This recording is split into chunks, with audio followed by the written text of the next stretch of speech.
Dave comes from the University of Newcastle, the Centre for Activity and Nutrition Research.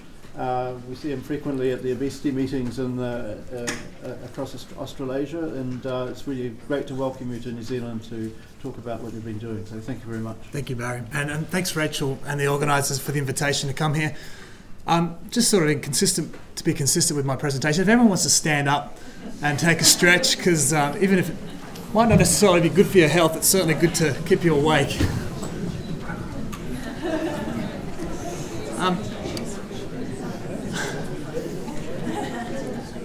And when you're comfortable, you can sit back down. I'm a physical activity researcher, so I'm really interested in getting young people moving more often. But I guess the focus of my research is sort of taking research from the lab into the real world setting. So really looking at what works in a lab setting and moving it into schools and the communities and trying to make an impact and at a larger level with more individuals. Obviously the idea of inactivity and the way that young people spend their time is a concern across the globe. We've definitely seen changes in the way that our people do that. You may have seen this in 2012, the Physical Activity Lancet Group published a series of papers and described physical inactivity as a global pandemic. But how active should young people be? I suspect most of you know that 60 minutes of moderate to vigorous activity is the guideline for young people. And there's also sub-guidelines about reducing sitting time and screen-based recreation. In Australia, we also have a recommendation, as does the World Health Organization, around ensuring that young people engage in activity to improve muscular fitness as well. And I'll talk a little bit more about this in the presentation. But how active are young New Zealanders? Well, last year, I think it was the second now physical activity report card for New Zealand was published, and a grade of B- was given, suggesting that 62% of females and 72% of males met those guidelines. Now, what was interesting about that grade was that it was heavily skewed towards the younger people, because when you looked at how active adolescents were, only 32% using that data of 15 to 18-year-olds were meeting those 60 minutes of moderate to vigorous physical activity guidelines. Just for comparative purposes, I just sort of thought I'd throw it out to you and see how we were going in Australia. We've also gone through the same process for the last 2 years. Would anyone like to take a stab as to how we fared in comparison? Anyone? Slightly better. Slightly better, Barry? Well, in fact, we were awarded a D-. And I suspect this is why we haven't won a Bledisloe since 2002. I've got to quickly move on from that because it's probably not going to happen this year either. I'm really interested in adolescents and trying to get young adolescents moving more often. This is one of the main reasons, is that physical activity declines dramatically during adolescence, about 7% per year during the teenage years. And this is a problem for all manner of reasons. But while that's the case, still the majority of school and community-based interventions target children in primary school settings and community settings. So there's a small number of interventions that are targeting adolescents anyway, so there's certainly work to be done in that space. We did a recent meta-analysis looking at interventions that had tried to increase physical activity using accelerometers, as Rachel had mentioned previously, only ones that had looked at actually objective measures of activity. And it produced a meta-analysis effect size of 0.24, which doesn't really mean much to the layperson, but that is about a difference of 2 minutes a day is the average effect of adolescent school-based physical activity interventions, which is certainly not much. So my first take-home message is reducing the decline that we see in physical activity during adolescence is challenging. But I'm an optimist, and where people see challenges, I see opportunities. And so the way I'm going to structure my presentation today is looking at how do we promote physical activity, what is the evidence around promoting activity across the intensity spectrum. When I talk about sedentary behaviour, I'm really going to be talking about the types of activity usually done seated, often screen-based recreation, but specifically around sitting time, moving all the way up to vigorous activity or that really kind of makes you huff and puff and puts you right out of breath. You may have heard sitting being described as the new smoking. And the key message that's come out of this literature is that it doesn't matter if you meet the physical activity guidelines, if you sit for large periods of the day, as a lot of people do, then your risk of health and early death is increased considerably. But I thought I'd just throw out a recent meta-analysis done, published in The Lancet last year, which looked at data from over a million men and women, and the authors concluded that high levels of moderate activity, that's 60-75 minutes. Now, to note, that is a fairly large whack of activity. 60 to 75 minutes is actually twice the activity recommendations for adults, which are 30 minutes a day. They seem to eliminate the increased risk of death associated with high sitting time. So there are certainly, it's not as confirming and as confirmed as perhaps once originally thought. As part of the ACORN research group, we set out to try and answer this question in terms of what was the relationship between cardiometabolic health and adiposity in young people and how that related to sedentary behaviour. We only looked at studies that had measured sedentary behaviour using accelerometers. Unfortunately, there's very little data out there that actually have really high quality sitting time. But this study was about, I think there was about 30 or 40 studies that were actually included in the review. And the basic conclusion of the review was that there was no evidence to support a relationship between sedentary behaviour and cardiometabolic health and adiposity when you adjusted for physical activity. So it's certainly up in the air at the moment. More recently, a review was done looking at the effectiveness of interventions to reduce sedentary behaviour in adolescents and what the effect was on BMI.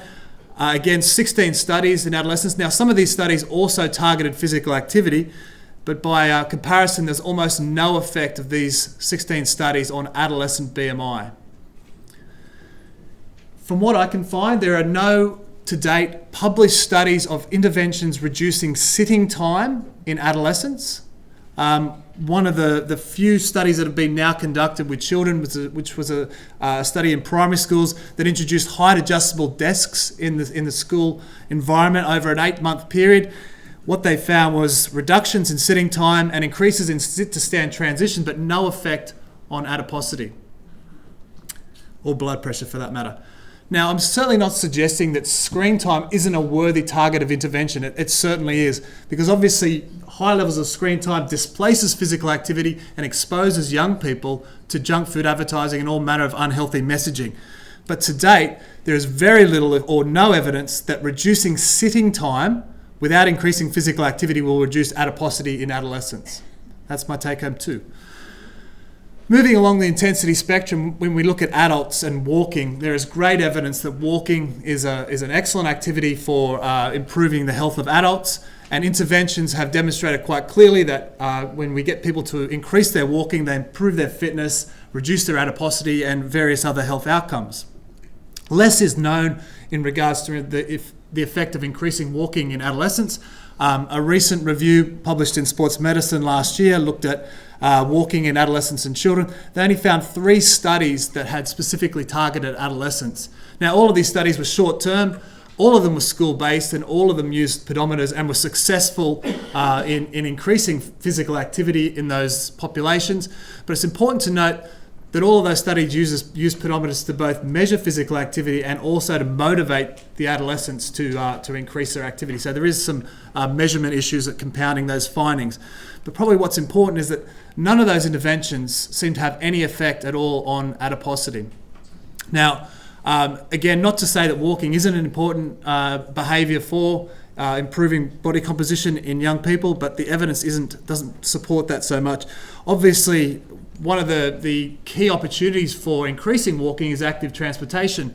But there's been 3 reviews looking at the relationship between active transportation in young people and weight status, and all of them concluded that the relationship was weak at best. Moving along, when we talk about resistance training, we're talking about conditioning that involves progressive use of different resistance loads and training modalities. Most people think when they think resistance training, they think of free weights, barbells and dumbbells. But probably more importantly, we really want to expose young people to bodyweight exercise, elastic resistance devices, and also medicine balls like here. The evidence in terms of the effects of resistance training in young people on adiposity is compelling. It certainly works. It probably underestimated through looking at the effects of resistance training on BMI, because we're probably going to see improvements in muscle mass. But in terms of the small number of studies that have looked at the effects of resistance training on insulin sensitivity suggests that the similar kinds of effects that you see in adults. So it's certainly a method of training worth considering. We also know that resistance training is safe in young people, despite the suggestions that it can stunt growth and cause all sorts of injuries.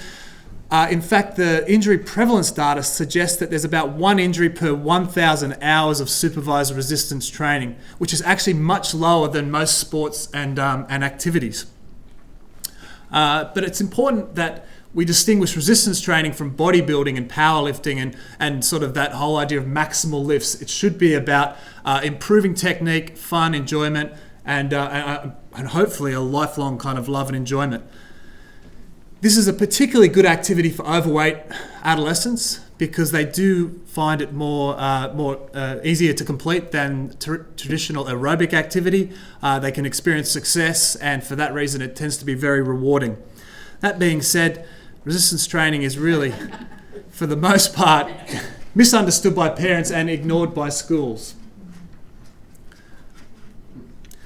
A traditional resistance training program, this one just shows the impact on waist circumference in a study conducted by Amanda Benson.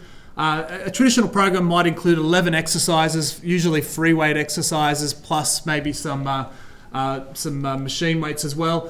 Two sets of each exercise with 8 repetitions. Most of the studies to date have been short-term and have been conducted with small samples, but generally they all kind of produce similar results around improvements in body composition, improvements in fitness, and particularly in overweight adolescents. That's where we'll see the improvements in insulin resistance. But if we try to do this at a population level, the challenges are that most schools are going to have gym facilities that look like this. And if we want to do things that are going to have an impact across a broad and a large number of young people, we need to think about scalability, and it needs to have an approach that can be done in large numbers of schools. So this is a study we did that's sort of ongoing at the moment. It combines 2 previous interventions targeting adolescents, which are Atlas and NEAT for boys and girls. And we looked at the idea of if we could train teachers to deliver these programs, and with the primary objectives, it wasn't about obesity prevention now, it was about improving muscular fitness and resistance training skill competency. So we trained up about 30 teachers across 16 schools to see if we could teach them to deliver these programs. Now, instead of doing traditional resistance training, working in a gym environment with barbells and dumbbells, which have their obvious threats and challenges, we looked at a more variety and adaptable and scalable approach using predominantly resistance training bands, but also bodyweight exercise.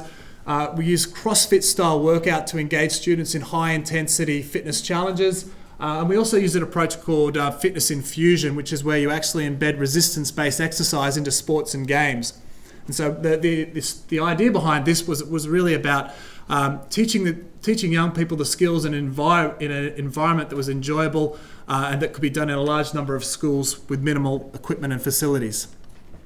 Now, BMI wasn't our primary outcome, but when we look at the effect at 6 and then 12 months, we did see in the top yellow box the adjusted difference of a small but significant effect on BMI.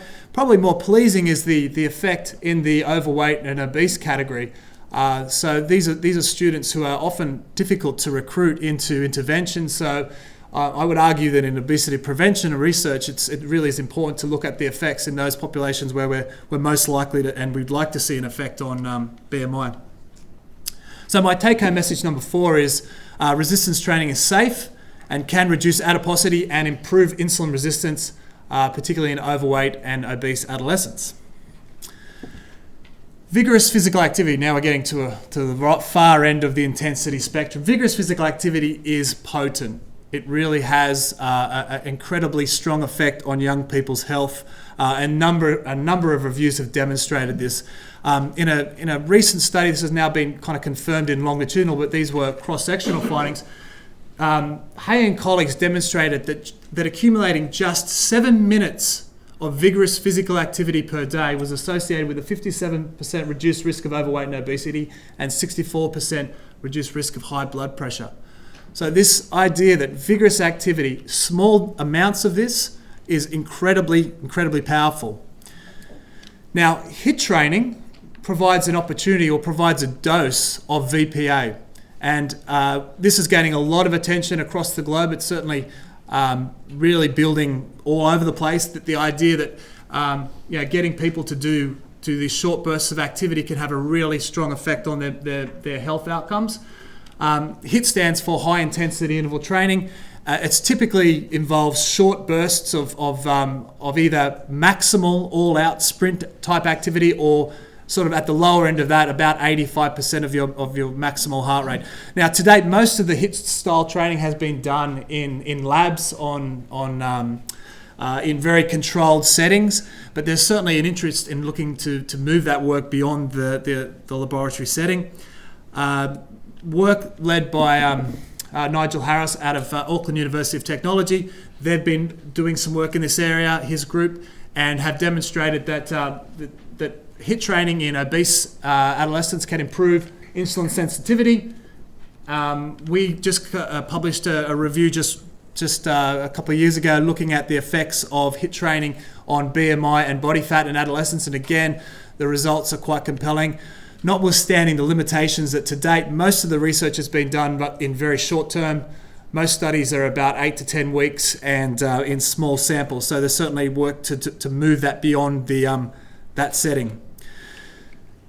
But as you can imagine, HIIT is not without its critics. It's certainly a form of training that may not be palatable for all. Stuart Biddle has proposed that we need to boost people's positive feelings about exercise. Making it harder and more painful is unlikely to do this. And that's a really good point. I think if we tried to do this maximal all-out of training in a school setting with adolescents, I'm pretty sure I know what the response would be. That's not what we're interested in, and that's not what we're trying to do. In fact, the studies that have tried to compare people's perceptions of enjoyment in moderate intensity continuous training versus HIIT training tend to show a positive preference for HIIT style training. That's because HIIT training is very much relative to your own fitness level. So for someone who's unfit, getting up to that maximal heart rate happens very quickly, but then you have a rest. And really, from a public health perspective, this is an area that really hasn't been explored very much, but has potential. We tried a HIIT study embedding it within physical education in a small pilot study where we looked at delivering 3 HIIT sessions per week for 8 weeks. We designed 2 HIIT protocols and we had a control group as well. The aerobic exercise was very simple. As you can see, aerobic exercises might be some jumping and some running. And then we had a resistance and aerobic program which really looked at combining some resistance-based exercise with the aerobic, with a 30 seconds on, 30 seconds off style protocol. Again, this is just looking at the change within group change, and in the yellow, the adjusted difference between groups over time with an intention to treat. So reductions in waist circumference and also improvements in BMI over that short-term period. Another school-based study, which I think is really quite novel, and some of this work I think is worth repeating, is that they used a slightly different protocol, and that they had a 40-second work period. But instead of doing kind of more gym-based exercises, they kind of embedded the HIIT within different activities. So they used a basketball, boxing, dance, football, and soccer style HIIT, which I think is really going to be important for engaging young people. And this is an approach that we're currently working on at the moment. So, and they reported really large improvements in waist circumference of about 4 centimetres adjusted difference between groups over time, which was, I think, very positive. So my take-home message number 3 is vigorous activity is potent and adolescents can tolerate HIIT, but is this sustainable and are the effects going to be sustainable over time? We don't really know. So moving on to sort of my last area of activity, and that's organised sport. It's an important part of New Zealand fabric, as it is Australia as well. It's a great activity for a lot of outcomes. It's not just about obesity, but in terms of the evidence, and this review conducted by Lee basically concluded that the evidence and the relationship between sport, participation and adiposity was weak at best. Now the reasons for this are probably varied, but one of the ones that I'd point to is that a lot of games and a lot of training involve minimal activity, a lot of standing around waiting for a turn. There's also the perception among parents that once I sign my child up for a sport, they're active. They're doing what they need to do because they train twice a week and play on a Saturday. But when we actually analyse how much activity happens in a training session and how much dose of activity they get in the game, it can actually be very small. Often as little as 20% of a training session, the students will actually be moving, and the rest of the time standing around listening for instructions. We also see a high rate of dropout during adolescence. During that time, again, it's about 35% of young people drop out of sport every year across the world. Now, there's lots of reasons for why they drop out, but the number one reason, and this is just one example of a study looking at dropout, the number one reason seems to be about not having fun. That sport stops being fun for a lot of adolescents. And also, it's probably worth noting at the top there about, particularly for girls, that wanting to focus on studying and grades becomes more important. So we also have to think about time efficiency. Think back to my point about HIIT training. I'm sure everyone can remember a miserable coach. And I'm sure you can all remember a bad physical education teacher. I think we don't have to look very far to see examples of experiences for young people who are scarred by their coaching or the teaching that they've received at various times. So when we think about promoting physical activity across the intensity spectrum, we need to think about the way that information or way that session is delivered. Because the delivery may be just as important. Certainly it is more important for the psychosocial outcomes, but for obesity as well, and keeping them in there, we need to think about the way that we deliver. Late last year, we published what we call the SAFE principles. And these are a sort of a guiding framework for the delivery of organised physical activity sessions. SAFE stands for supportive. And this refers to the types of language that a teacher or a coach uses around the feedback they provide to make it enjoyable and engaging. Active refers to how much time the students actually, or the adolescents, are on task during that session. Are they waiting around? Are they waiting for a turn? Are they playing, sitting on the sideline? Autonomous. Many theories of behaviour change demonstrate the importance of making sure that young people feel some choice and some volition within they do. Fair is all about making sure they experience success, designing tasks that everyone has the opportunity to enjoy. And then finally, enjoyable sits across everything, and a big part of enjoyment is variety and making sure that people are doing things that they want to come back to and do over time. So my take-home 5 is about the delivery is perhaps is as important but often overlooked. So my final thoughts. Adolescence represents a period of shifting influences from the family to the peers, and obviously independence that occurs during that. So what we really want young people to do is to experience self-determination and feel like they have a choice in the direction and the activities that they're choosing to do. It would be tempting to have forced exercise where we could really have an enormous impact on young people's health there and then by forcing young people to do some of the exercise and activity that I have suggested today. But there is no question in my mind that such approach would only push the problem further down the track. So ultimately, we really want young people to have the opportunities, and so that making sure that those opportunities are happening in the home and in the school environment, but they also need to experience and develop the knowledge, motivation, confidence and skills. These things are often referred to as physical literacy now, and these are the things that we want young people to have to take into the future. I don't need to go through those take-home messages again, but thank you for listening.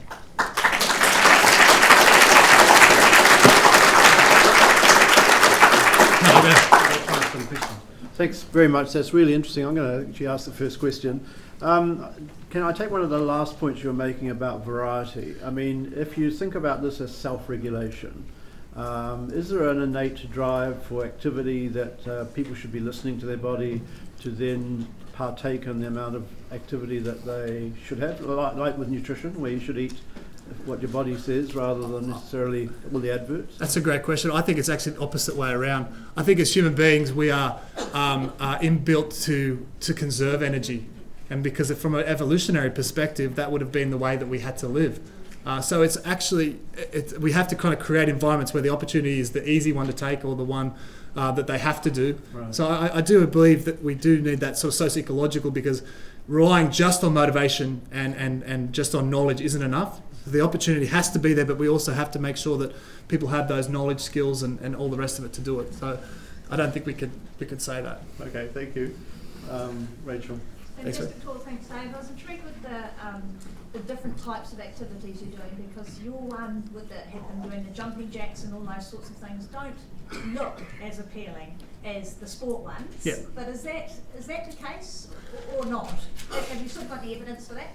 I think we need variety. Like, I think now the way that we kind of conceptualize our interventions, finding ways to create variety is essential. So the way that we did, the way we've got funding to sort of do this trial in a larger group, NHMSC funding to do that, we will be doing sport HIIT, we'll be doing fighting HIIT, we'll be doing dance HIIT, and we're working with dance instructors, but it's all around the same philosophy of short, sharp, intense.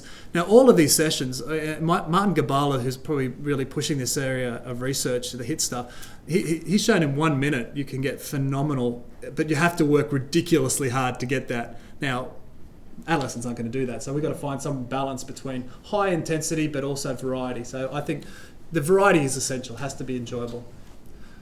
Joe? David, excellent talk.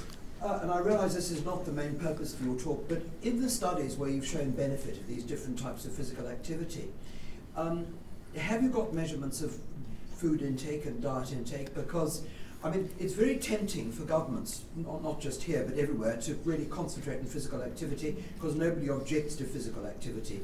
But I just wonder how many of those people who took part in the studies actually also changed their diet, because lots of people who try to get fit do try to eat better as well. Yeah, no, a good point. And some of these studies that we have attempted, and we've found exactly the same thing. I think when I started off working in physical activity research, I realised with adolescents that as soon as you get them more active, they want to know more, so they're receptive to dietary messages.